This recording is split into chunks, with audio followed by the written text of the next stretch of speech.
Capital थाना police तरफ विभिन्न स्थान में रेड करा जाउछि एवं गोटे टीम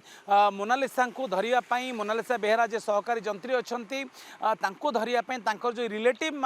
घर सब रही सेटारे भी पुलिस तरफ खानतलासी करा जाइछि स्थानीय पुलिस सहायता नि सब गुरुत्वपूर्ण कथा होछि उपबाचस्पति जो दस्खत को नकल करवा माने नकल करवा एवं ता सहित जाल डॉक्यूमेंट प्रस्तुत करके ट्रांसफर ऑर्डर बाहर करवा ये जो संगीन आरोप लक्ष्मण हेम्ब्रम सहित मोनालिसा बेहेरा लगी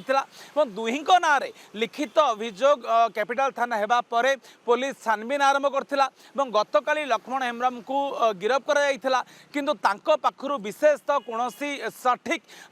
जो तथ्य बाहरी पाला नहीं बोली पुलिस पक्षरु जा सूचना आसी किंतु कह जाउछि एतरे मुख्य कार्पेटदार होचंती मोनालिसा बेहेरा जे कि सहकारी जंत्री अछंती सीए ही मास्टरमाइंड कह जाउछि एवं दस्खत सहित जाल डॉक्यूमेंट प्रस्तुत करवा तांकर किसी भूमिका रही केउना केउंडी पुलिस पक्षरु विभिन्न जगह जो खालतला जारी करा जाउछि सेतरे मोनालिसा गिरफ हवा परे मोनालिसा धरा पड़िया परे नियाती भाबे तृतीय व्यक्ति कथा सामना को आसी पारिबो किए से दलाल क्या माध्यम एमाने एत डॉक्यूमेंट प्रस्तुत करथिले केउंडु ए सब डॉक्यूमेंट तैयारी हेइतला एवं केउ जागारू तैयारी करा जाउथला ये तमाम घटना ऊपर पर्दा उठी पारिबो यही दुई जण नकली दस्तावेज डॉक्यूमेंट व्यवहार करिकी ट्रांसफर ऑर्डर नैछंती ना एमते अनेक लोक एबे भी जो फाइल तळे लुचिक रहिचंती सेमानक ऊपर पर्दा उठी पारिबो तेणु तमाम घटना रे कैपिटल थाना पक्षरे एक स्वतंत्र टीम गठन कराइछि एवं से टीम एबे जांच जोरदार करिछि।